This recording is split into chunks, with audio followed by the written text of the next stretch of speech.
Normally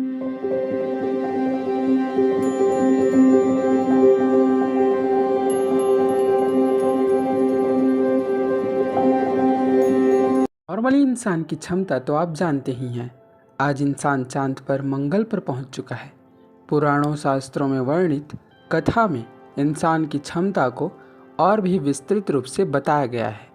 अनेकों सिद्धियां शक्तियों के बारे में बताया गया है। इनमें ही 7 चक्रों के बारे में वर्णन है। आज हम जानते हैं कि अगर कोई अपना 7 चक्र जागृत कर ले तो क्या होगा। 7 चक्रों में मूलाधार चक्र जागृत होने पर स्वस्थ निरोगी काया, वज्र जैसा शरीर, प्रबल मस्तिष्क शक्ति मिलती है।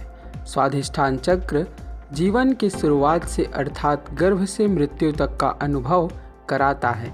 नए जीवन सृजन की शक्ति मिलती है। मणिपुर चक्र एकाग्रता देता है। कर्मों की उच्च गुणवत्ता तक पहुँचने का सामर्थ्य देता है। लक्ष्यों को प्राप्त करने का आत्मविश्वास भी देता है। अनाहत चक्र जागृत रहने पर प्रकृति से एकाकार का अनुभव होता है। समस्त जीवों में अपनी ही छवि का आभास होता है। निस्वार्थ प्रेम की भावना, जन कल्याण की भावना हृदय में आता है। ऐसा व्यक्ति किसी का अहित नहीं कर सकता। साथ ही यहाँ आत्मलिंग के दर्शन होते हैं। सूक्ष्म शरीर का आभास होता है और नियंत्रित होता है। विशुद्धि चक्र जागृत होने पर वाक सिद्धि होती है। सत्यवादी होता है। मौसम जैसी सर्दी, गर्मी, बरसात, तूफान का असर नहीं होता। शरीर प्रदूषण और धूल धूसर से प्रभावित नहीं होता। अभाग्य चक्र जागृत होने पर ज्ञान चक्षु खुल जाते हैं। भूत भविष्य वर्तमान के दर्शन होते हैं। अलग अलग प्रकार की सिद्धियां प्राप्त होती हैं। न दिखने वाली रहस्यमयी चीज़ें दिखती हैं। साथ ही आत्मज्ञान, आत्म साक्षात्कार होता है।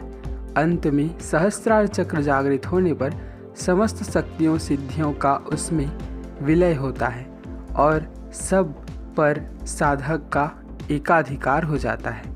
किंतु साधक समाधिस्थ होकर शून्य में स्थित हो जाता है, जहाँ साधक समस्त सांसारिक बंधनों से, पाप पुण्य से मुक्त हो जाता है और ब्रह्मांडीय ऊर्जा से ओतप्रोत होकर मोक्ष को प्राप्त कर लेता है।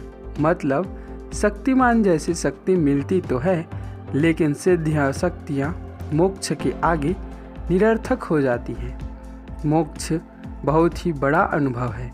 जब यह प्राप्त होता है, धर्म अधर्म, सत्य असत्य, मनुष्य पशु प्रकृति पुरुष आकाश ब्रह्मांड सब समान लगते हैं और यही परम सत्य है। उस अनुभव के बाद कुछ और नहीं रह जाता। दोस्तों, चक्र जागरण की प्रक्रिया में जन्मों जन्म लग जाते हैं। चक्र जागरण तुरंत नहीं होता, जैसा कि फिल्मों में बताया जाता है। यह जन्म जन्म की प्रक्रिया है।